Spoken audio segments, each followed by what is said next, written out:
The air at the Hayes Manor shimmered with late afternoon sun, filtered through a canopy of pristine white roses scattered across the manicured lawn.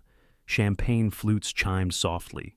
A string quartet played a sweet, hopeful melody, and 300 guests, dressed in their finest, turned their expectant gazes toward the flower-adorned altar. Standing there, perfectly framed by the opulent setting, was Walter Hayes, the heir to a pharmaceutical empire, his face alight with anticipation as he waited for his bride. Everything about this moment felt preordained, picture perfect. Then, cutting through the sweet melody and the murmur of the crowd, came a sound that ripped through the carefully constructed harmony, the heavy, percussive beat of helicopter blades descending. Guests shielded their eyes, confusion rippling through the assembled crowd. Walter's smile faltered, replaced by a look of sheer disbelief, then something akin to panic. His face drained of color as he recognized the sleek, black shape dropping towards his family estate's private helipad.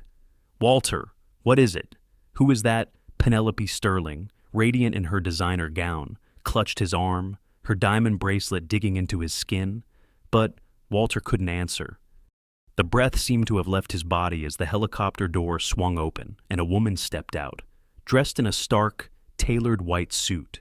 Her hair, the color of caramel, danced wildly in the wind from the slowing rotors. And then, behind her, two small figures emerged, a boy and a girl, no older than 6, each holding one of her hands. They walked with a practiced, quiet confidence toward the ceremony, their intelligent eyes taking in the scene. Walter's mother gasped audibly from the front row, her hand flying to her mouth. Anyone looking could see it. The children had Walter's eyes. This wasn't part of the plan. This wasn't a surprise guest or a dramatic entrance. This wasn't just a wedding interrupted.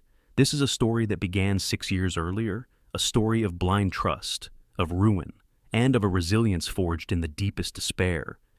It's a story about how a life built on perfect trust could crumble in a moment, and how the truth, buried for years, finally arrived in the most unforgettable way.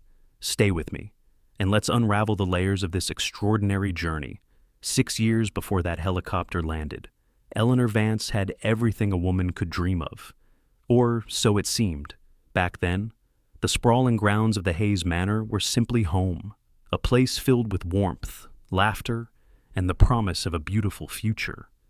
Walter Hayes wasn't just the heir to Sterling Pharmaceuticals. He was her husband, her best friend, the man she had built her entire world around. Their life together felt like a carefully woven tapestry, rich with shared dreams and mutual respect.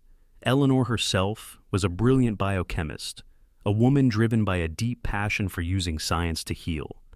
She poured her energy into her work at Sterling Pharmaceuticals, heading up a cutting-edge research division focused on revolutionary cancer treatments. It wasn't just a job, it was a calling. She believed, with every fiber of her being, that they could change the world, developing medicines that were both effective and accessible.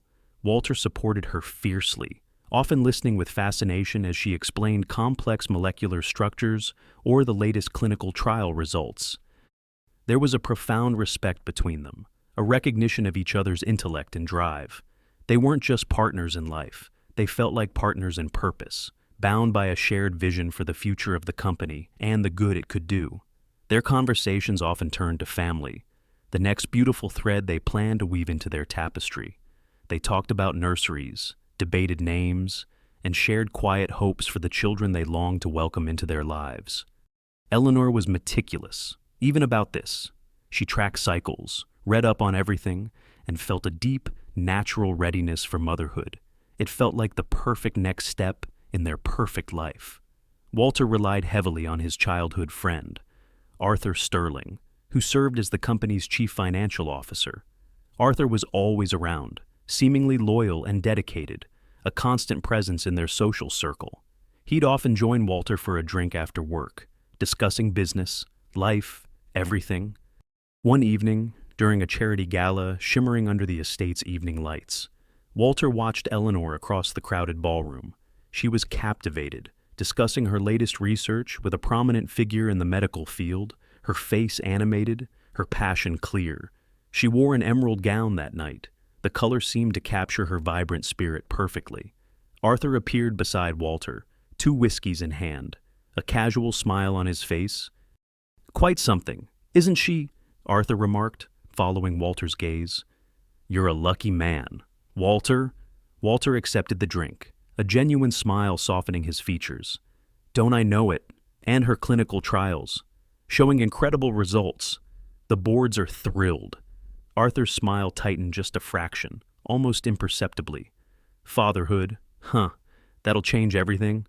The comment hung in the air for a brief moment, an odd note in the harmonious evening, but Walter simply shrugged it off.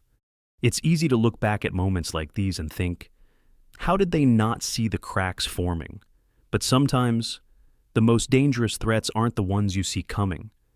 The betrayal didn't happen overnight. It was a seed, carefully planted, nurtured, and then weaponized by the people closest to them. Arthur Sterling, Walter's trusted friend and CFO, had been subtly maneuvering for months, perhaps years, watching for the perfect moment.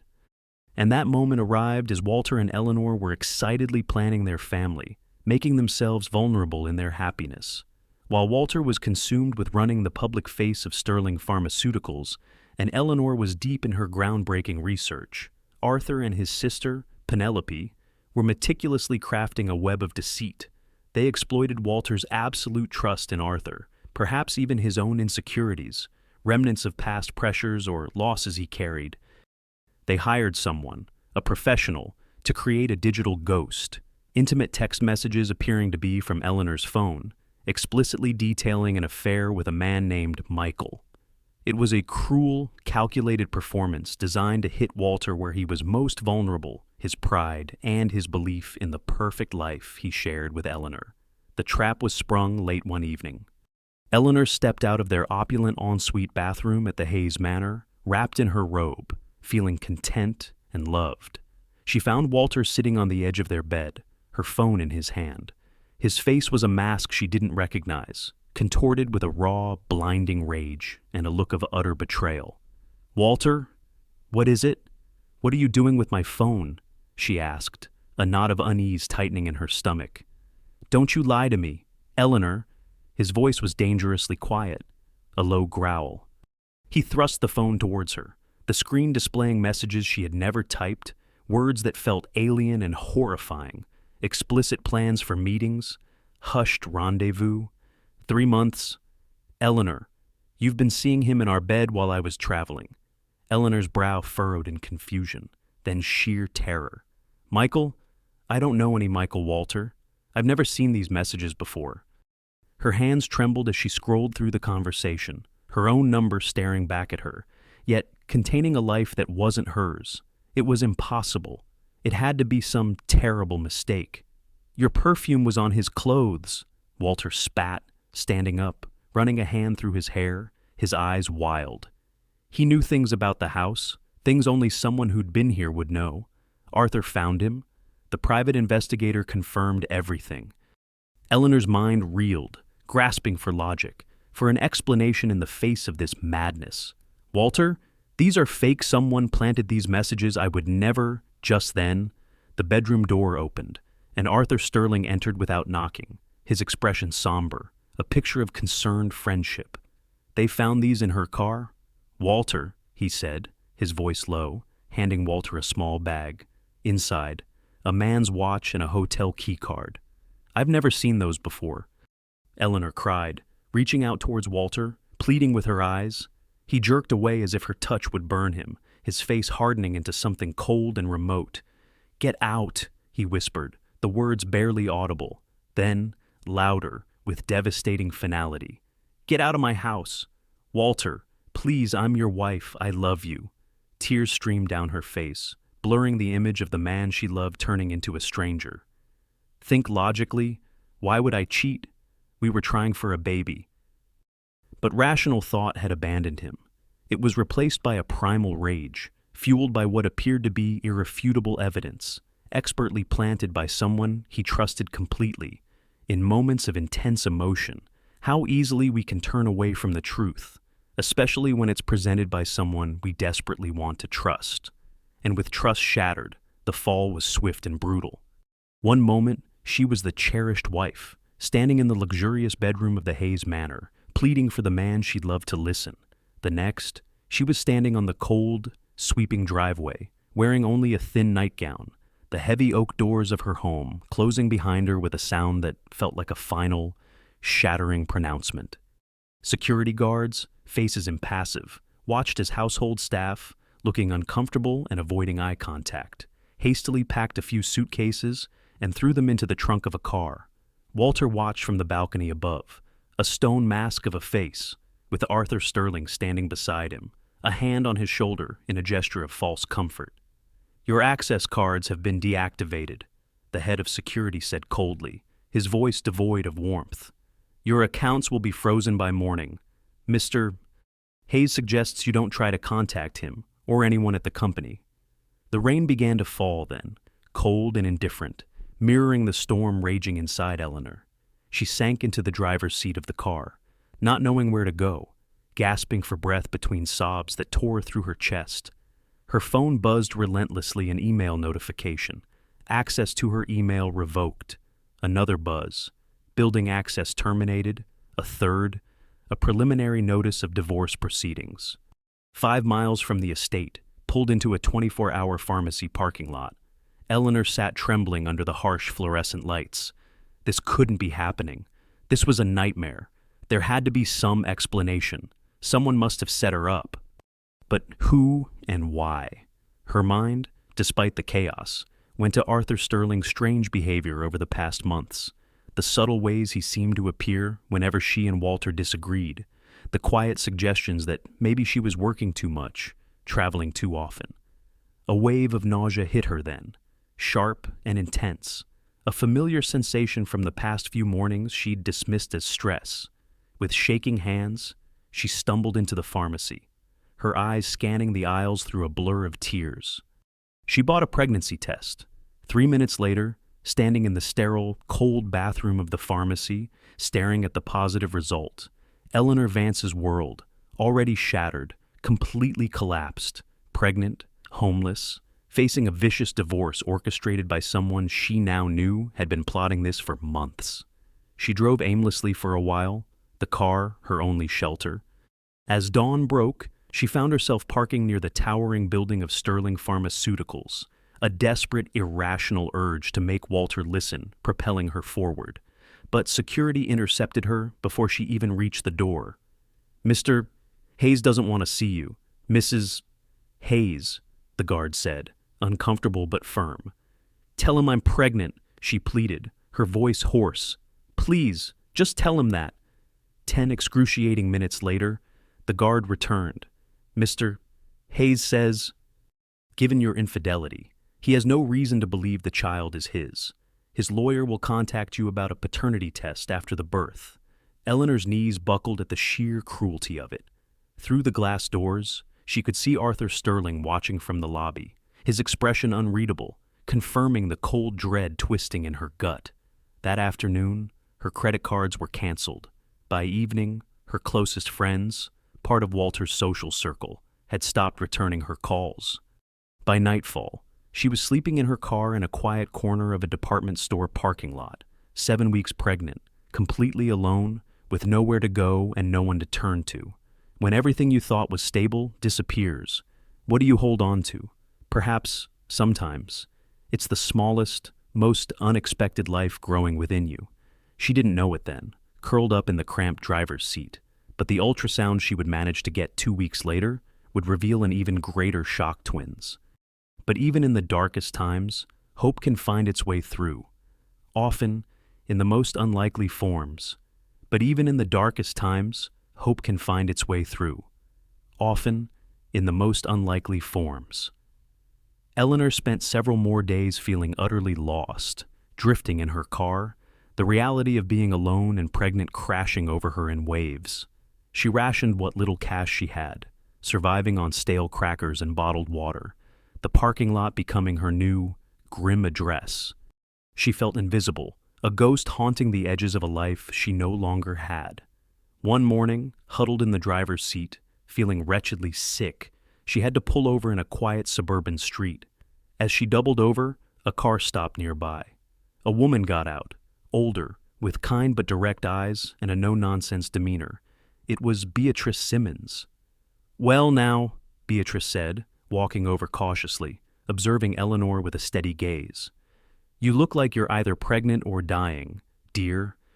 Either way, you need help." Eleanor, weak and exhausted, could only manage a choked sob. Beatrice didn't hesitate. She didn't ask questions about fancy cars or why Eleanor was parked on her street in a nightgown. She simply saw a human being in distress.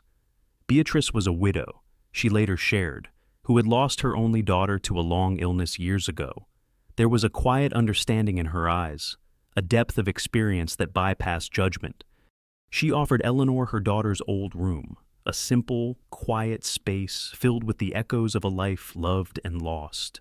It was in Beatrice's modest home that Eleanor finally had space to breathe, to weep, and, eventually, to think clearly. Beatrice didn't pry, but she listened when Eleanor was ready to talk. She made sure Eleanor ate, insisted she rest, and offered a quiet, unwavering presence. This unexpected act of pure, unconditional kindness was the first thread of light in Eleanor's darkness. It makes you wonder, doesn't it? How much difference one act of kindness, one person willing to see past the surface, can make in a life hanging by a thread. Eleanor knew she couldn't stay with Beatrice forever, and she needed to figure out how to provide for the twins growing inside her. She still had her wedding ring, a magnificent diamond that now felt like a symbol of a cruel illusion. With a heavy heart, she pawned it. It fetched far less than its true value, $12,000, but it was enough for now. Enough for prenatal care, for basic necessities, and critically, for a used laptop and an internet connection. She began meticulously documenting everything that had happened, creating timelines, saving what little digital evidence she could salvage from the fringes of her frozen accounts. The picture that emerged only confirmed her dawning suspicion. Arthur Sterling, with Penelope's help, had orchestrated her downfall. But why Beatrice suggested Eleanor look for work? Maybe something part-time, low stress. Knowing her reputation in the pharmaceutical industry was likely destroyed, Eleanor felt lost. Beatrice then mentioned a community clinic she volunteered at, Oakwood Community Clinic, run by a Dr. Susan Peterson. It served primarily low-income patients and wasn't connected to the corporate pharmaceutical world that had ruined her. Hesitantly, Eleanor went. The waiting room was packed, the staff clearly overwhelmed, but Dr. Susan Peterson was a force of nature, direct, energetic, with a brilliant mind and a fierce dedication to her patients. She had left a prestigious research position years ago to work in community health, driven by a belief that everyone deserved quality care, regardless of their ability to pay. Eleanor, feeling inadequate and vulnerable, presented her resume, a stark contrast to her current state. She explained her background simply, leaving out the messy details of her departure from Sterling, mentioning only a sudden personal crisis. Dr. Peterson looked at the resume, then at Eleanor, noticing the subtle curve beneath her loose clothing. "Your qualifications are impressive," Dr. Peterson said, cutting straight to the point. "Frankly, more impressive than I need for what I have open. It's basic data analysis, helping us streamline patient records, frankly, unglamorous work, and I can't pay you what you're worth. I see you're expecting too." Eleanor nodded, bracing for judgment. "Look, Dr. Peterson continued, her voice softening slightly. "This isn't glamorous work. It's hard, and we're always underfunded, but it's honest. And no one here cares about where you came from or who you were married to. We care about helping people. If you're willing to roll up your sleeves, I can use someone with your mind, even just part-time." For the first time in months, Eleanor felt a flicker of something other than despair, a sense of purpose, a place to belong. Dr. Peterson didn't care about company politics or social circles. She cared about science and service. "I can start any time," Eleanor replied, a rush of gratitude washing over her. Working at the clinic, poring over patient data, Eleanor began to see more than just numbers. The path to recovery wasn't about looking back in anger, though that emotion simmered beneath the surface. It was about looking forward, to building something better. Working at Oakwood Community Clinic gave Eleanor a sense of purpose she desperately needed. The data analysis was tedious, but it kept her brilliant mind sharp. She saw firsthand the struggles of patients who couldn't afford expensive medications, the limitations of current treatments, and the desperate need for better, more accessible options. During her time off, or late at night after long days that left her physically drained from the pregnancy, she would still pore over her old research notes, the passion for scientific discovery reigniting within her. About 4 months into her pregnancy, visibly showing with the twins, Eleanor was in a small, bustling coffee shop near the clinic, reviewing some patient charts on her laptop. 2 pharmaceutical researchers from a large company were talking animatedly at the next table, their voices low but audible in the ambient noise. "Did you see the data on the new Sterling trial? The one for that cancer drug?" One whispered. "Yeah, numbers don't add up," the other replied, shaking his head. "Side effect profiles. They looked altered before submission. Worse than they reported. Who signed off on it? Arthur Sterling, CFO, probably never even saw the original raw data." Eleanor froze, her blood running cold. Arthur Sterling, Sterling Pharmaceuticals. Her mind, the sharp scientific instrument she had honed for years, clicked into high gear. She had been working on those very trials before everything. If Arthur Sterling had signed off on falsified data she knew intimately, that wasn't just financial fraud. That was dangerous. People's lives were on the line. A wave of nausea, far worse than morning sickness, swept over her. If she had stayed, she might have discovered this sooner. She might have stopped it. The thought was agonizing. That night, back in the quiet safety of Beatrice's home, cradling her growing belly, Eleanor made a decision. Walter Hayes had failed her completely, choosing blind rage and the word of a proven liar over trust. But she would not allow Arthur Sterling's schemes to harm innocent people or to rob her children of a world where integrity mattered. "Your daddy didn't want us," she whispered to her unborn twins, a fierce, protective love swelling within her. "But that's okay. We're going to build something so spectacular, something so right, that one day he'll realize exactly what he threw away." She shared what she'd overheard with Dr. Peterson, who listened intently, her expression hardening with each word. "Falsified trial data," Dr. Peterson murmured. "That's not just unethical, that's criminal. We should report this to the FDA." "With what proof?" Eleanor sighed, the enormity of the task daunting. "They'll say our data set here is too limited. We need more evidence. A controlled environment, a fully equipped lab." Dr. Peterson looked at Eleanor, a slow, mysterious smile spreading across her face. "What we need, Eleanor," she said thoughtfully, "is to develop an alternative treatment, something safer, something undeniably better." Eleanor blinked, surprised. "Dr. Peterson, that would take years and millions in funding." "Not necessarily," Dr. Peterson replied, her eyes sparkling with a hidden excitement. "Come with me." She led Eleanor out of the clinic, away from the bustling city, back towards her quiet home. But instead of going inside, Dr. Peterson led her around the back, towards what looked like a large, old barn. Eleanor was puzzled. Then, Dr. Peterson opened the barn doors. Eleanor gasped. Inside wasn't hay or farming equipment. It was a state-of-the-art laboratory, gleaming equipment, rows of specialized instruments, everything a cutting-edge biochemist could ever dream of. "My late husband," Dr. Peterson explained, a fond look in her eyes, "left me quite comfortable. This was his passion project, a place where he could tinker and research without bureaucratic constraints.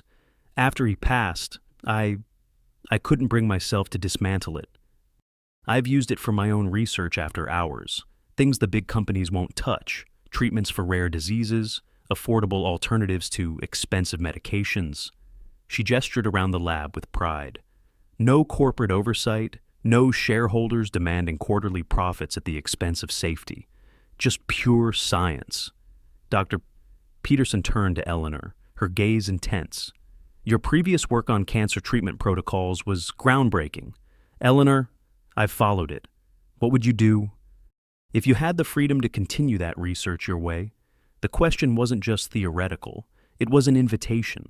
It awakened something in Eleanor that had been dormant since her expulsion, the passionate researcher who had once believed she could change the world. Here, in this unexpected place, fueled by anger at injustice and a burning desire to protect the future growing inside her, the vision for Resilience Therapeutics began to take shape. It wasn't about looking back in anger, it was about looking forward to building something better. Sometimes, the greatest innovations aren't born in shiny towers of power, but in quiet places, fueled by integrity and a fierce belief in doing what's right. And as the vision for Resilience Therapeutics began to take shape, Eleanor's new life was also about to enter a new chapter. As the vision for Resilience Therapeutics began to take shape, Eleanor's new life was also about to enter a new chapter, one filled with double the joy and double the fight. Just a few months after the conversation in Dr. Peterson's barn-turned lab, Ethan and Clara entered the world at the Oakwood Community Clinic. They were healthy, perfect, and blissfully unaware of the chaos that had surrounded their impending arrival. No birth announcement appeared in the society papers. No proud father paced the waiting room. Just Beatrice, dabbing tears of joy as she held one twin, and Dr. Peterson, who had delivered them herself, holding the other. "They have his eyes," Beatrice observed carefully, looking from the babies' faces to Eleanor.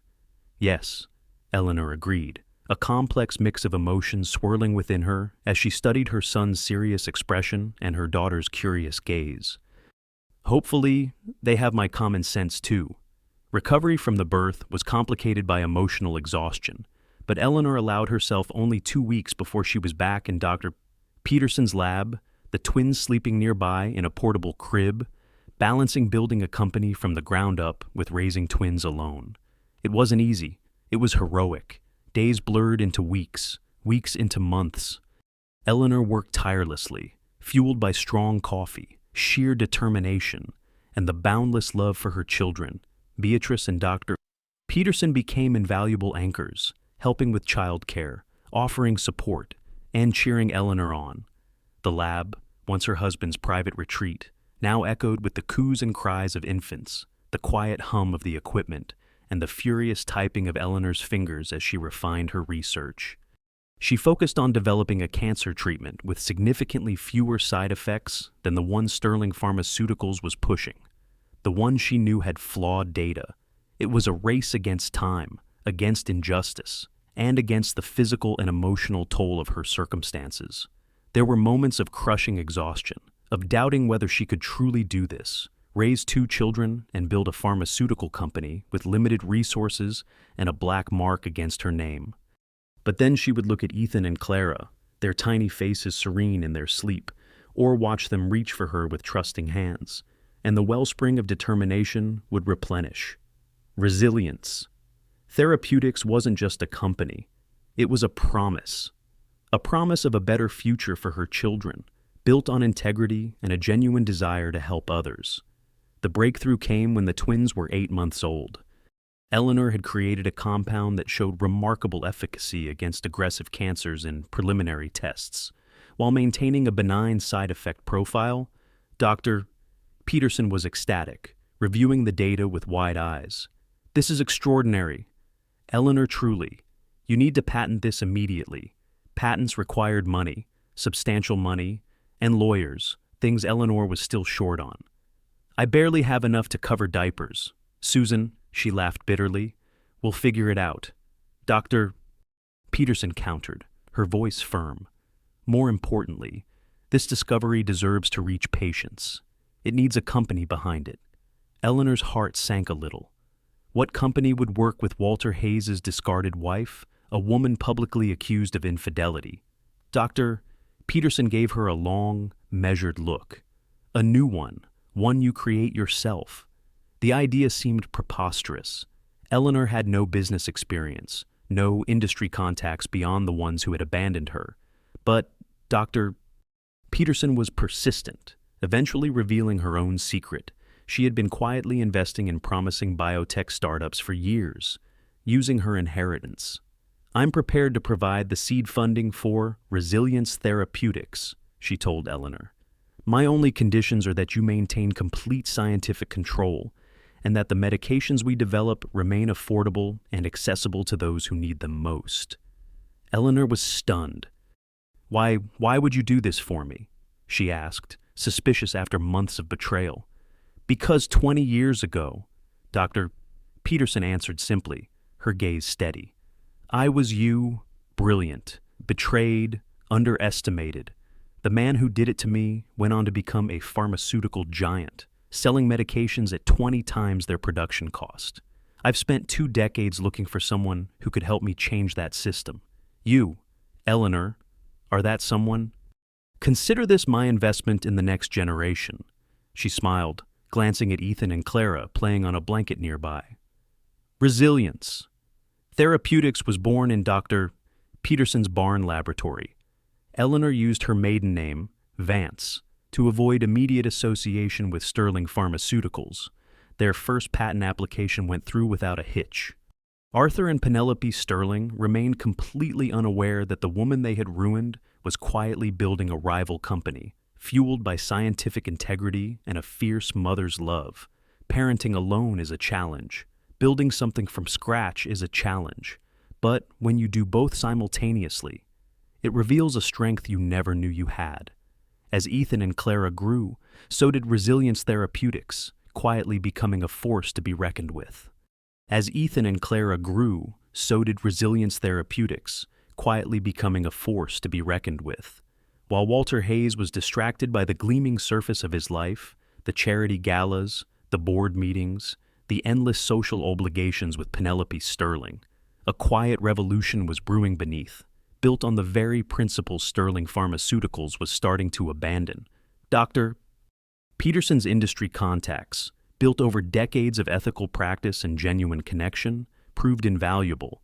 They opened doors that would have remained firmly closed to Eleanor alone, a woman with a destroyed reputation. Resilience Therapeutics secured its first major contract with the Riverwood Community Hospital Network, a large system that had been struggling with the high cost and concerning side effects of Sterling Pharmaceuticals' flagship cancer treatment. Resilience Therapeutics offered an alternative. Based on Eleanor's refined protocols, their new medication showed superior effectiveness with significantly better patient outcomes, and they offered it at nearly half the price. The announcement of the contract made a small ripple in industry publications. Newcomer Resilience Therapeutics, led by scientist Eleanor Vance, secures multi-million-dollar contract with Riverwood Network, challenging established players. At Sterling Pharmaceuticals, the news received little attention initially. A new competitor was hardly unusual in the vast, complex pharmaceutical market, and the name Eleanor Vance. It raised no red flags. Arthur Sterling and Penelope were too focused on consolidating their power and managing the financial adjustments Arthur was making. Arthur saw Resilience as a tiny blip, easily crushed if it ever became a real threat. But as months passed, the blip grew. More hospitals, impressed by the Riverwood Network's results and attracted by Resilience's ethical approach and transparent data, began inquiring. Then, the Riverwood Network announced they were switching all their cancer medication supply to Resilience Therapeutics. That sent alarms ringing through the halls of Sterling Pharmaceuticals. Arthur Sterling stormed into Walter's opulent office, tossing a report onto his desk.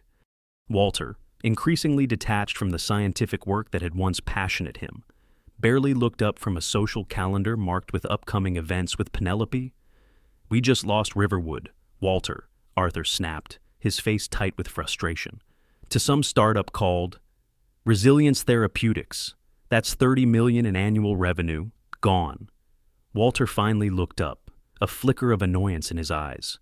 $30 million to a startup, offer them a better deal. "I did," Arthur exploded. "They refuse Saeed Resilience's medication, has superior outcomes and fewer side effects. Their exact words were, Sterling's product doesn't compare." This finally captured Walter's full attention. His face paled. "Doesn't compare. That's impossible.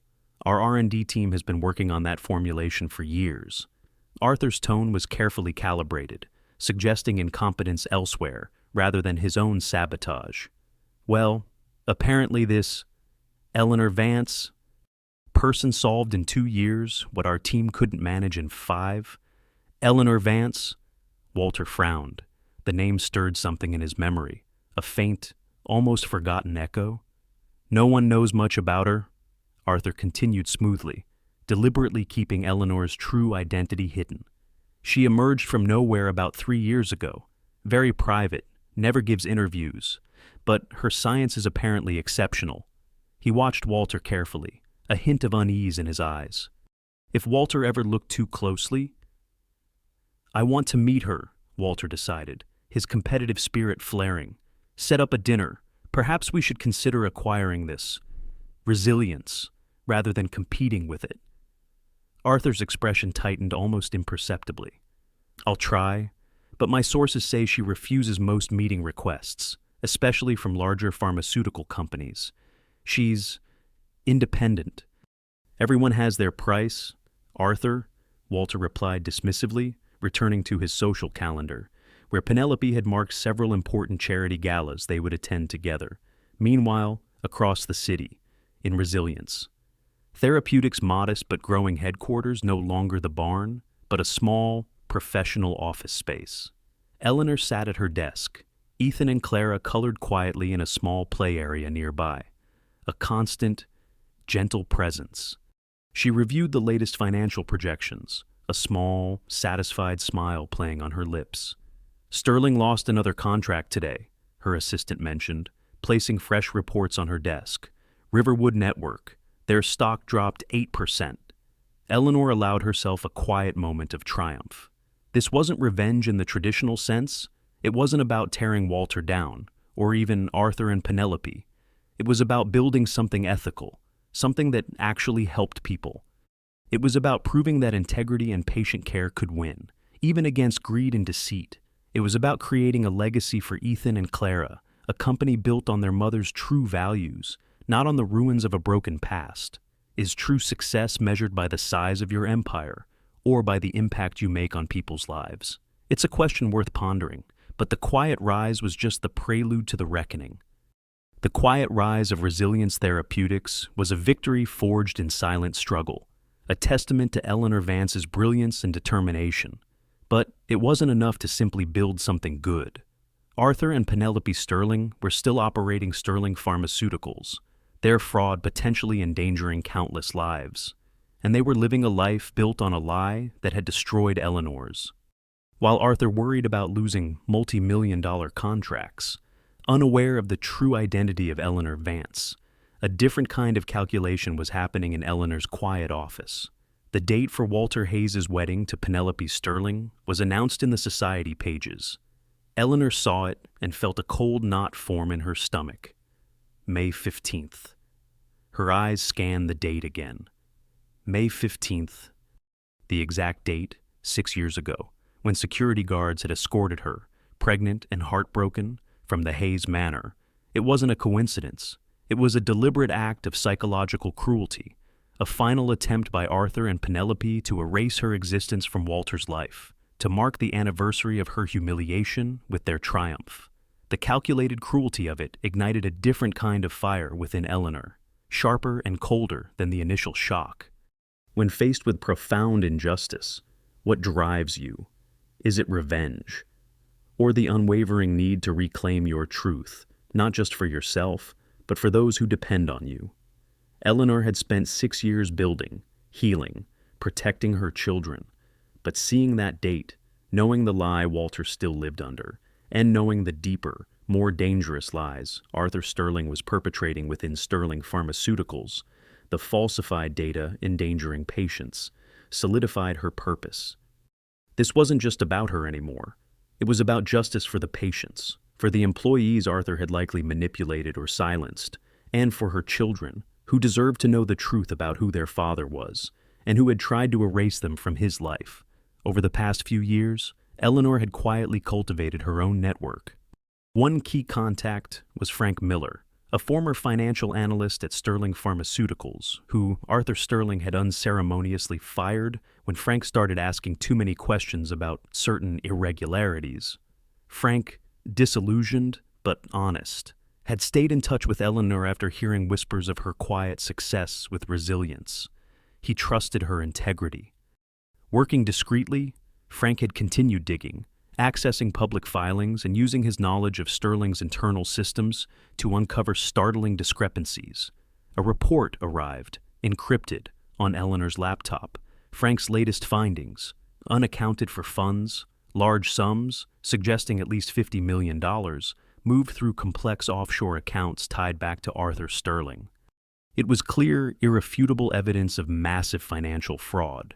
Intertwined with the scientific misconduct Eleanor already knew about, this wasn't just a friend betraying a friend. This was a systematic dismantling and looting of Sterling Pharmaceuticals from within, with Arthur Sterling positioned to take full control once Walter was firmly tied to Penelope and distracted by his new life. The scale of the deception was breathtaking. And the timing of the wedding confirmed Arthur's malicious intent. It was time to act. Eleanor began planning with the same meticulous detail she applied to her scientific research. This wasn't just about crashing a wedding. It was about a full, undeniable presentation of the truth. She compiled all the evidence, the proof of falsified drug trial data, Frank Miller's financial reports detailing the embezzlement, and, crucially, evidence of the original setup. Frank had even managed to track payments from Arthur Sterling's private account to the man hired to pose as Eleanor's lover. The physical evidence, the watch. The key card had been planted. The witnesses paid off. She contacted the FDA, presenting preliminary findings on the drug data discrepancies. She compiled a comprehensive report for the FBI regarding the financial fraud, linking Arthur Sterling directly to the missing funds. She even anticipated the fallout for Sterling Pharmaceuticals, working with Dr. Peterson to draft a detailed proposal for a potential merger between Sterling and Resilience, a solution that could preserve jobs and ensure patient access to life-saving medications, preventing a total collapse of the company after the inevitable scandal. And then, the hardest, most crucial decision she would bring Ethan and Clara, it was the ultimate truth, undeniable and living. It was proof of Walter's denial, of the life he had been told didn't exist. Dr. Peterson understood, supporting her decision. "They deserve to know," she said gently. Beatrice, protective but wise, agreed. "And he deserves to see what his blindness cost him." Eleanor arranged for a helicopter, calculating the exact arrival time to coincide with the peak of the wedding ceremony. She dressed herself with deliberate care, not in mourning, but in strength. She dressed Ethan and Clara impeccably. They were not props, they were her reason. The future she had fought for. The moment was coming. The truth that had waited 6 years would finally explode. And so, the stage was set for a confrontation that would echo through the lives of everyone involved. And so, the stage was set for a confrontation that would echo through the lives of everyone involved. Back at the Hayes Manor, the string quartet's music faded into silence as the black helicopter landed. Security personnel moved uncertainly towards the helipad, unsure whether to intervene. No one had authorized this. Then, the door opened, and all eyes turned as she stepped out, not as the ruined woman they expected, but as a force of nature, dressed in a simple, elegant navy suit that somehow emphasized the strength she had forged over 6 years. Her hair was styled differently, her posture more confident, but her face stirred something deep within Walter Hayes, something he had tried desperately to forget. Then, the two small figures emerged behind her, Ethan and Clara, holding her hands, looking around with the wide, intelligent eyes that mirrored Walter's own when confronted with something new. A collective gasp swept through the crowd. Walter's mother whispered, "Oh my God, Richard, look at them," rising from her seat.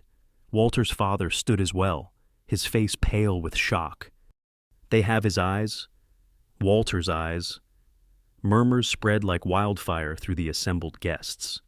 Eleanor Vance, calm and deliberate, walked towards the ceremony, her children walking beside her. Security looked to Walter for direction, but he remained frozen, unable to process what he was seeing. Penelope Sterling hissed, grabbing his arm, her perfect facade cracking. "What is this? Walter, Who is that woman? Why is she here? With those children? Arthur Sterling stepped forward, his face contorted with a mix of rage and fear. He knew exactly who she was. "I'll handle this," he snapped, signaling to security guards. But a calm voice cut through the rising chaos. "I wouldn't, Arthur, not unless you want your financial activities made public. Right now, instead of in tomorrow's papers." Arthur faltered, his eyes narrowing as Eleanor and the children reached the edge of the seating area. Ethan and Clara, impeccably dressed and remarkably composed, stayed close to their mother, studying the scene with intelligent, curious eyes. Eleanor's voice, clear and steady, carried across the now silent gathering. "Walter," she said, her gaze fixed on his stunned face. "Meet your children, Ethan and Clara, the ones you never knew existed, when you threw me out 6 years ago today." The collective gasp from the guests was almost audible. Walter's mother pressed a hand to her mouth, tears filling her eyes as she looked at her grandchildren for the first time. "That's impossible," Penelope snapped, her voice shrill. "She's lying, Walter. Tell everyone she's lying." But Walter couldn't speak. He was staring at the children, at Ethan, whose serious expression and thoughtful eyes were eerily familiar, at Clara, whose determined stance mirrored his own in childhood photographs. DNA tests confirming their paternity have already been filed with the family court. Eleanor continued calmly, her voice unwavering. "Along with comprehensive evidence of how Arthur and Penelope Sterling conspired to remove me from your life, by fabricating evidence of infidelity." Arthur lunged forward, shouting, "Security! Remove this woman immediately!" "I wouldn't," came another voice, strong and clear, as Dr. Susan Peterson emerged from behind Eleanor, standing in quiet solidarity.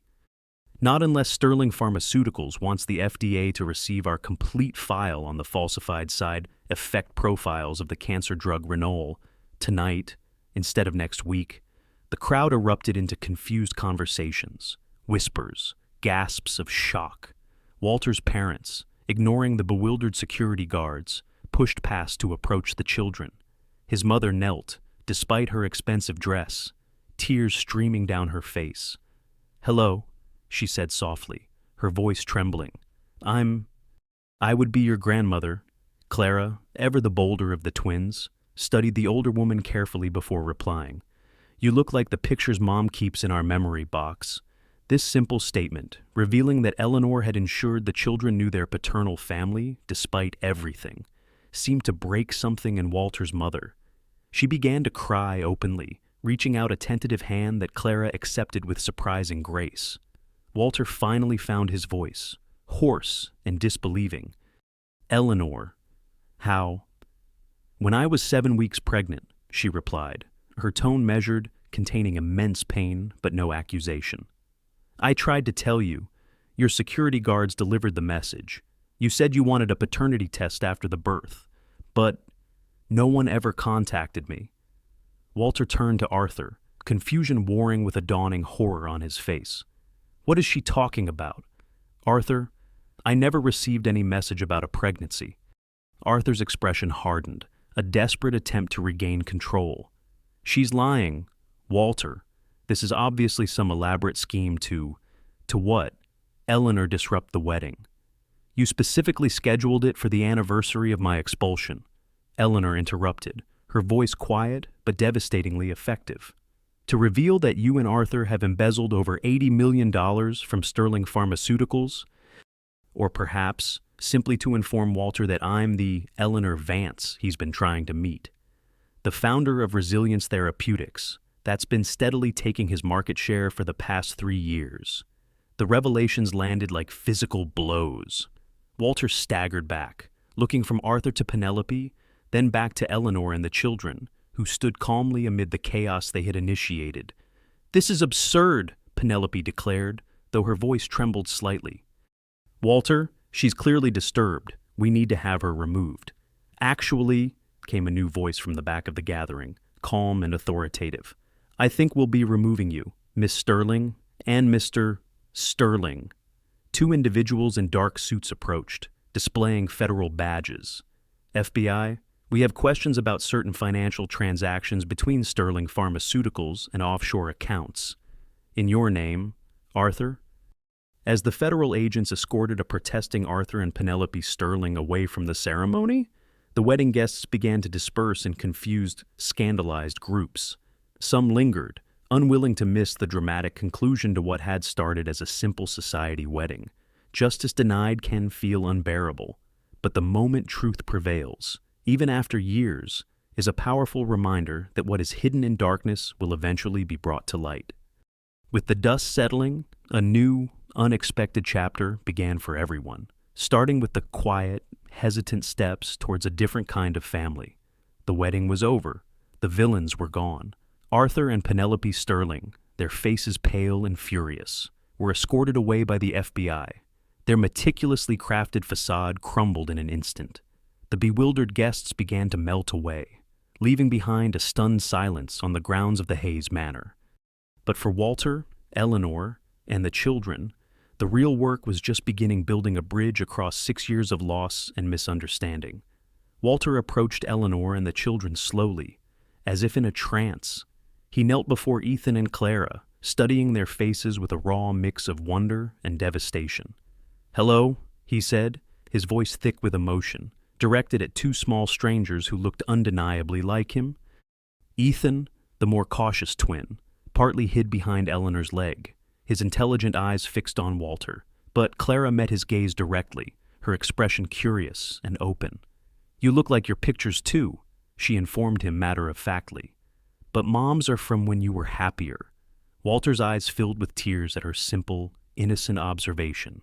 6 years, 6 years of birthdays, first steps, scraped knees, bedtime stories. 6 years of a life he hadn't known existed, a life where, clearly, his absence had been noted, yet not defined by bitterness. "I'm sorry," he said, the words barely a whisper, directed at Eleanor, at his children, at the gaping hole in his own life. "I didn't know about you." His voice trailed off, the enormity of what he had missed engulfing him. "Perhaps we should continue this conversation somewhere more private," Eleanor suggested gently, glancing at the few remaining onlookers. Walter nodded numbly. His parents, Beatrice, and Dr. Peterson, who had joined them now, would also come. The helicopter was waiting. As they flew towards Eleanor's home, not the modest clinic area, but a sleek building in the city bearing the Resilience Therapeutics logo, Walter watched Ethan and Clara point excitedly at the landmarks below. They were bright, articulate, and obviously well-raised. The life Eleanor had built without him suddenly seemed to materialize in his mind, a tangible reality he had denied for so long. The birthdays he had missed, the first words, the nightly routines, 6 years of memories he would never recover. "Where are we going?" Walter asked quietly. "To my home," Eleanor replied. "There are documents you need to see, evidence of what Arthur and Penelope have been doing to your company, and Ethan and Clara want to show you their room." The helicopter touched down on the rooftop landing pad. As they descended into a penthouse apartment, Walter realized with growing shock the extent of Eleanor Vance's success. This wasn't just a small startup. Resilience Therapeutics occupied the top floors of this building. This was an empire built from nothing in 6 short years. Inside the spacious, warmly decorated penthouse, Ethan and Clara immediately ran to a shelf displaying artwork and school achievements. "We want to show you our room," Clara announced, grabbing Walter's hand with the easy confidence of a child who had never known rejection. Ethan followed, more hesitantly, watching his father's reactions carefully. As Walter was led through the home Eleanor had created, each detail revealed another facet of the life that had continued without him. Family photos of holidays and birthdays, the twins' distinct personalities evident in their carefully decorated bedrooms. Ethan's half of the room filled with astronomy decorations and science projects, Clara's side with books and intricate building sets.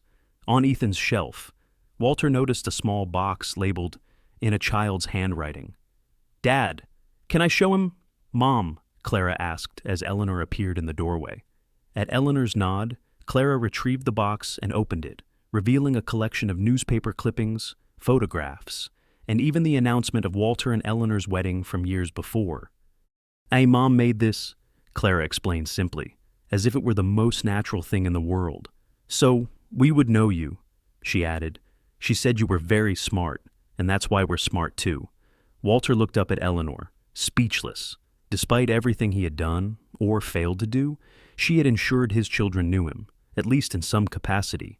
It takes immense courage to face your past, to admit where you were wrong.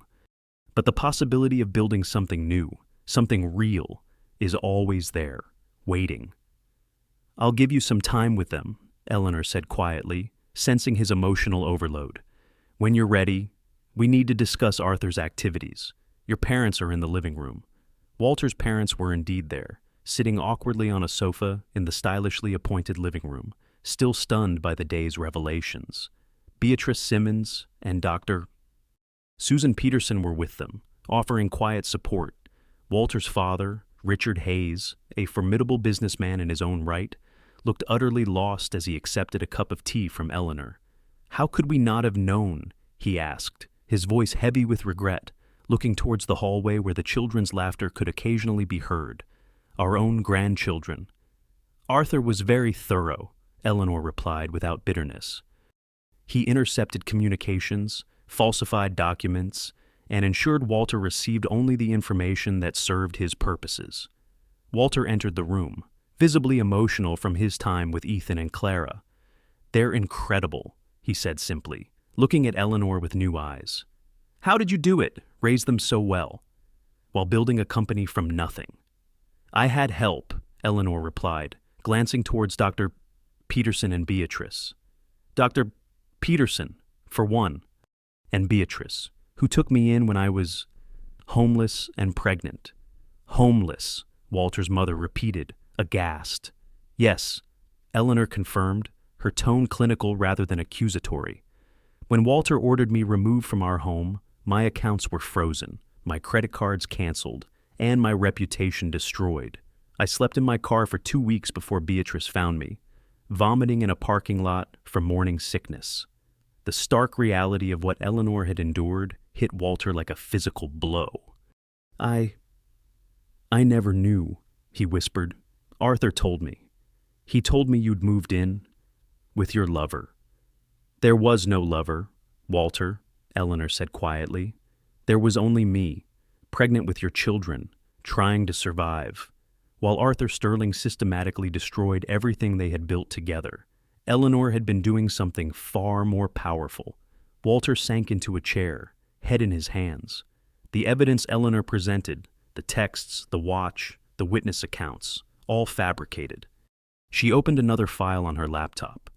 "This is the payment record from Arthur's private account, to the man who posed as my imaginary lover." She turned to another document.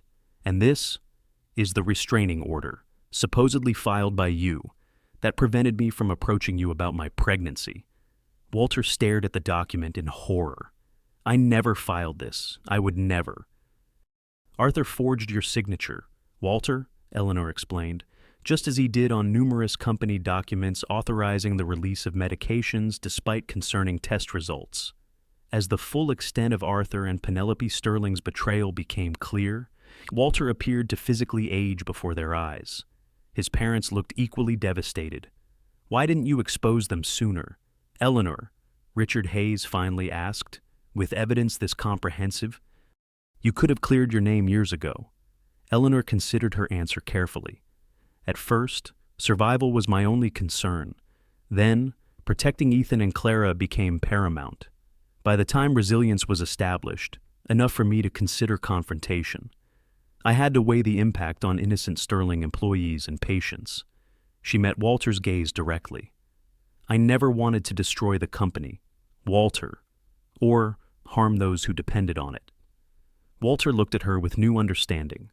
"So, instead, you built a competing company, with better products and ethical practices, gradually transferring patients to safer medications, while gathering evidence against Arthur?" "Yes," Eleanor acknowledged. "Resilience wasn't built solely for revenge, Walter. It was built because I saw how Arthur was corrupting your company's mission, the mission we once shared. of helping people. A soft knock came at the door. Dr. Susan Peterson entered carrying a tablet. The FBI has taken Arthur and Penelope Sterling into custody, she reported, and the preliminary filing with the SEC has been completed. Sterling Pharmaceuticals stock trading will likely be suspended. Pending investigation. Walter paled. The company, it will collapse. Not necessarily, Eleanor replied. I've prepared a proposal for consideration. She retrieved a folder from her desk and handed it to Walter. A merger between Resilience Therapeutics and Sterling Pharmaceuticals. It would preserve jobs, maintain patient access to medications, and allow for an orderly transition while the legal issues are addressed. Walter opened the folder with trembling hands, scanning the detailed proposal with growing amazement. You've prepared for every contingency. I've had 6 years to consider the possibilities. Walter, Eleanor replied simply. A year later, the unconventional family gathered again, celebrating not just a birthday, but the unexpected joy of their new reality. Eleanor didn't get the life she planned. The perfect tapestry she'd woven with Walter was ripped apart in a single, brutal night. She lost her home, her financial security, her reputation, and the future she had envisioned. But in the wreckage, pregnant and alone, she didn't succumb to despair. She chose a different path. She chose to build. Her journey wasn't about getting back what she lost. Not exactly. It was about creating something new, something true, from the ashes of betrayal. Resilience. Therapeutics wasn't just a pharmaceutical company. It was a testament to her integrity, her brilliance, and her unwavering belief that science could heal, that business could be ethical, and that even when everything seems lost, you still have the power to create. She proved her worth not by tearing down Arthur Sterling, but by building something undeniably better, a company that prioritized patients over profit, integrity over deceit. Her victory wasn't Arthur and Penelope's arrest, though seeing justice served brought a sense of closure. It wasn't reclaiming wealth or status, though Resilience's success provided both. Her greatest triumph was the life she built for Ethan and Clara, a life filled with stability, love, and the warmth of an unconventional, beautiful family. Walter Hayes, too, underwent a profound transformation. Stripped of his blind trust and forced to confront the devastating consequences of his actions, he began the difficult journey of seeking redemption. He couldn't undo the past, couldn't erase the 6 years he missed, but he could, with Eleanor's grace and guidance, build a new relationship with his children, finding his place in their lives and in this newly formed family structure, the support of Beatrice Simmons, whose kindness was a lifeline in the darkest hour, and Dr. Susan Peterson, the mentor and partner who believed in Eleanor's vision, was crucial. They, along with Walter's parents and Dr. Peterson's son, Michael, became the unexpected sturdy pillars of this expanded family, bound not by traditional ties, but by shared love for Ethan and Clara and a mutual respect forged through adversity. Think back to that chaotic scene at the wedding, the shock, the pain, the confrontation. Compare it to the warm, joyful energy of the twins' recent birthday celebration, filled with laughter, family from all sides, and the quiet satisfaction of lives rebuilt. Eleanor didn't get the life she planned. She got the life she built. And in building it, she found a victory far greater than revenge, a life filled with purpose, love, and the quiet, profound joy of seeing her children thrive. Her story reminds us that even when the world knocks you down, even when you lose everything you hold dear, the power to rebuild, to redefine, and to find joy in the most unexpected places, that power still belongs to you. If Eleanor's journey resonated with you, if you've ever had to find your own strength in the face of betrayal or loss, I'd love to hear your thoughts. What aspect of her story spoke to you the most? Share your insights in the comments below. And if this story inspired you, please consider subscribing to my channel for more journeys of resilience, redemption, and the beautiful complexities of life. Thank you for listening.